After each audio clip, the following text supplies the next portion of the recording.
In the first session on this series of the book of Jonah, we talked about how Jonah is a masterful story that displays humanity's struggle to understand God as being both just and merciful, and how through the genres of the book of Jonah, it invites us to wrestle with this, that it creates this disorder and this disoriented experience. But in this session, I want us to talk about how, as we read the book of Jonah, it also restores this order. That as we come to see God throughout these 4 chapters, we see that God is not a God of disorder, even whenever we experience this disorder, but instead, God is a God of order. That as we are experiencing disorientation, God reorients us to see who He is. We feel disoriented as we try to think of God as being both merciful and just, and it's hard to put an infinite God into this box, and so we want to kind of get rid of justice or get rid of grace. But God is saying, no, don't put me into this box. Look at me and see how I can be both of these things simultaneously. The way that the book of Jonah does this is by talking about God and His relationship to 2 different themes. The first theme that we'll talk about is God's relationship to creation. The second one will be God's relationship with covenant. The book of Jonah invites us, asks us, who is God in relation to creation? Who is God in relation to covenant? And how does this depict a God who brings order and therefore has justice at His core? That if God is just, that means He will do us no wrong, and then therefore it's in Him that we can put our trust. And so in this session, we're going to be talking about God as a God of order, and we will see this through creation and covenant. What I want to do before diving into verse by verse, as we'll do in the next few sessions, is I want to see these 2 big themes on display as we survey the book of Jonah. And the first one is going to be God's relationship with creation. The book of Jonah cannot help but talk about God in relationship to creation. On average, in the book of Jonah, the chapters are about 10 verses long. The first chapter is going to be the only one that goes a little bit longer than that. So 10 verses per chapter. All the different verses added up together, though, that deal with God and His relationship with creation will be somewhere around 9 to 10 verses, which means if you were to just to take a list of these verses of God and relationship with creation, it would be a chapter in and of itself in the book of Jonah.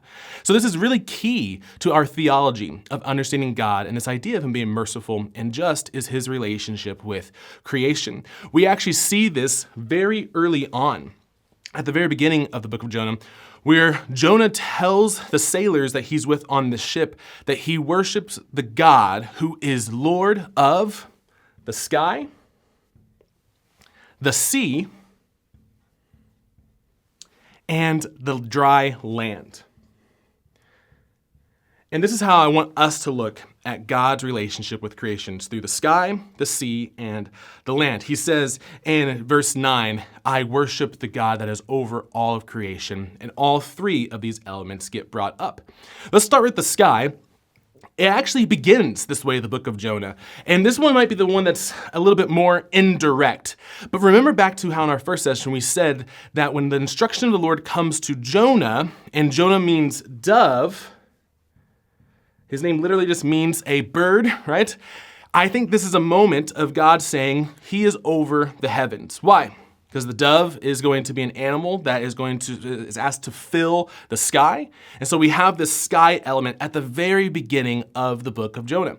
We also will have this sea element throughout the book of Jonah. God will cause a storm to take place upon the sea. He will also be able to cause waves to come out.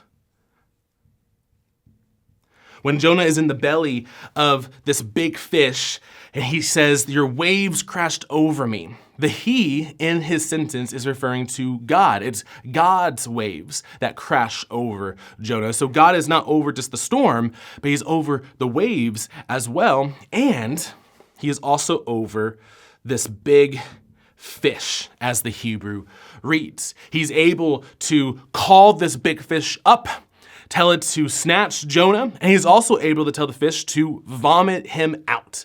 So God has control over the storm on a sea, over the waves, and over the fish. But we also see this element of God being over the land in the book of Jonah. He will call a bush up to shade Jonah. He will then appoint a worm to arise, right, and actually devour the bush. And then he'll also cause a wind to come forth, right, and cause heat to take place.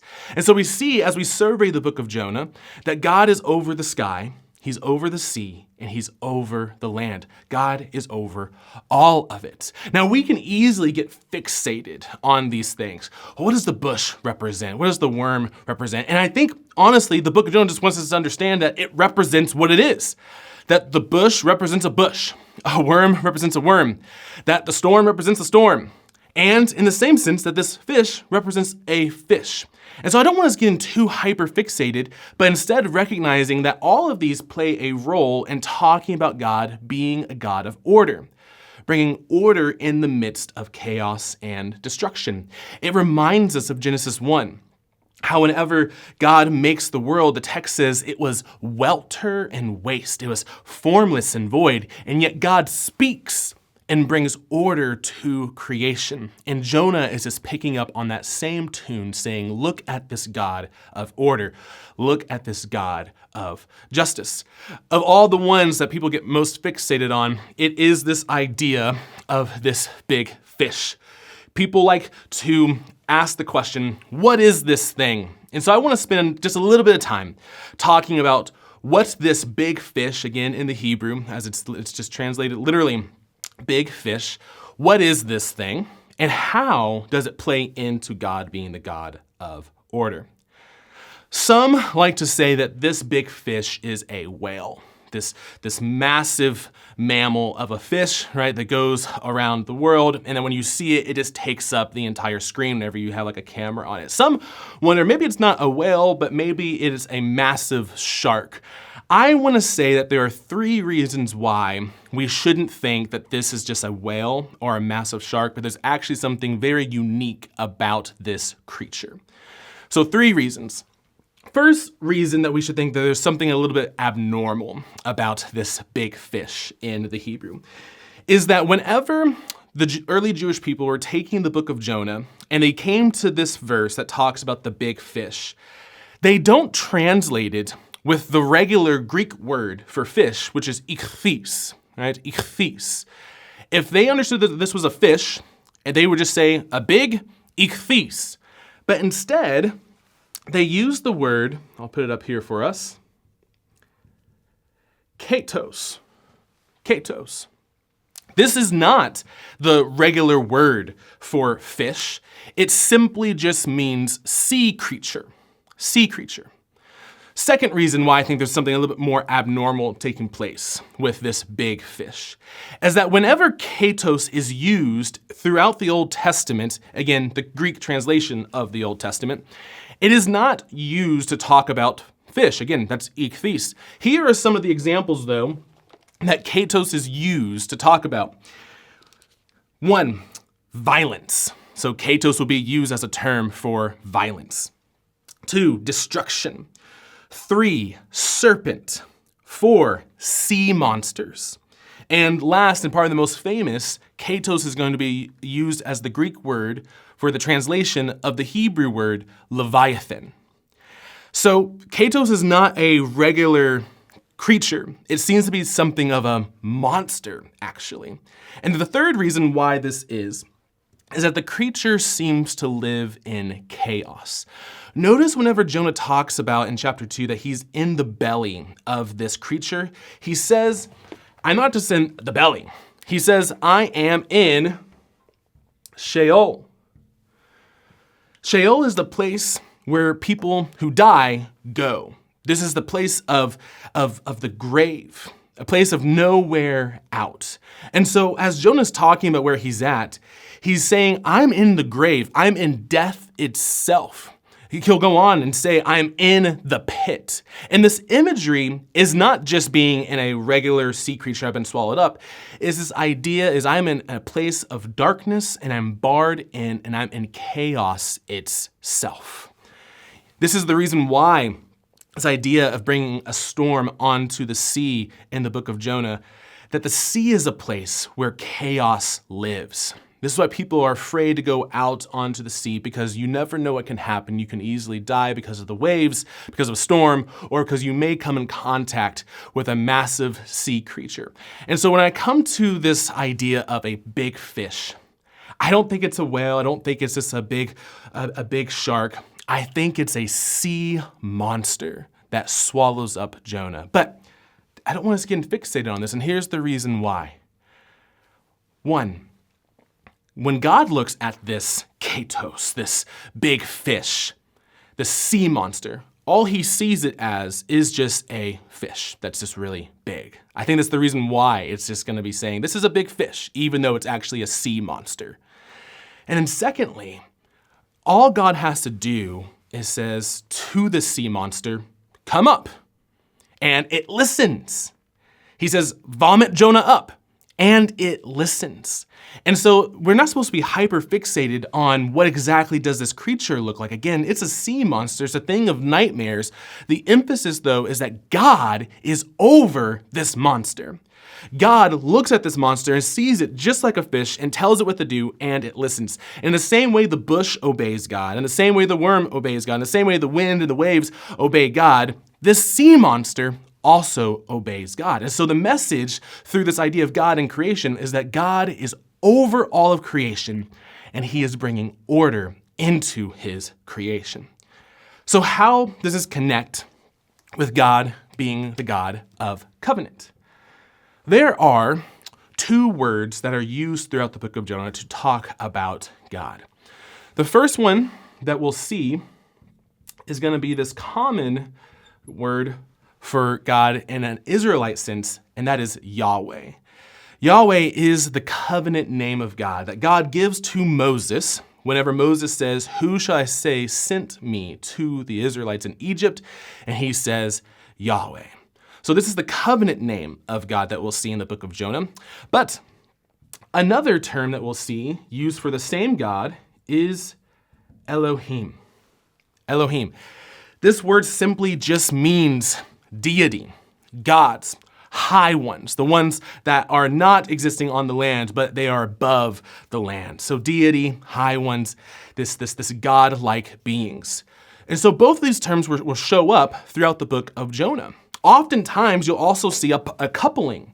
So whenever Jonah is brought up in the story, he's associated with Yahweh. So Yahweh speaks to Jonah, which makes sense because Jonah's an Israelite, and Yahweh is the name of the Israelites' gods. Same thing, Elohim is going to be associated with the pagans. So whenever the sailors are freaking out on the sea, they cry out to their Elohim. They go to Jonah and they say, cry out to your Elohim, because they're just calling out to the gods. Same thing with the Ninevites. Whenever they hear about this destruction that's going to come to them, they just cry out and they pray to the Elohim. So we see this coupling of Israelite with Yahweh and this coupling of pagans with Elohim. But there's a few moments in the book of Jonah where these become interchangeable. Matter of fact, let's go back to Jonah chapter 1. Although the sailors begin by saying Elohim, once they figure out that Yahweh is the one that's behind this sea thing that's going on, and they learn that Yahweh is above the sky and the sea and the land, they start praying to Yahweh. Now we have pagans associated with Yahweh. This will also happen later on, this other way of looking at it, where Jonah will refer to God as Elohim. And so why this interchange? Why this intentional pairing of Jonah with Yahweh and with pagans with Elohim, and then an intentional decoupling of it to where it's all put together? I think what the book of Jonah is trying to declare, and I think what God is trying to say to Jonah and to the readers, is that the same God of one nation, Israel, is the same God of all the nations. that God is not satisfied with just being with one nation, but he is the same Lord of all the nations. And so how do we bring these two together to understand God as the God of order? God is over all of creation. He desires to bring goodness into his creation, to restore order within his creation. And in that same sense, he desires to bring goodness into all the nations. So here is the big idea I want us to have with understanding this theology of God over creation and the God of covenant in all the nations, is that the same God who orders creation desires the good for all nations. This is what Jonah has to understand, that this is how God can be both just and merciful. He's just. He brings order. He reestablishes right relationships. But how? It is through mercy in allowing the nations to repent and come to him. So God is both just and he is merciful. And so as we talked about the genre in the last session and we talked about this theology in this session, we can now approach the book of Jonah with asking the right questions and knowing what questions not to fixate on. For example, I don't think we should fixate on so much on what is this big fish. I don't think we should talk so much about how long was he actually in the belly of this big fish or this sea monster, and was this possible? I don't think we should fixate on in chapter 3 how even the animals repent of their sin, right? Instead, we are given some other questions, and I would say way more important questions to ask and see how God answers them. A question like this: if God desires to make all things right, does that include my enemies? If it does include my enemy, how is God going to go about doing this? Is it going to be through justice and destroying them like Sodom and Gomorrah? Or is it going to be through mercy? If God chooses to make all things right through his mercy, how does that make me respond to God? And how should I treat my enemies? These are the hard questions that the book of Jonah raises to our minds, and that we'll see Jonah struggle with it. But at the end of the day, in the midst of the disorder, God reestablishes order by telling us and showing us who he truly is.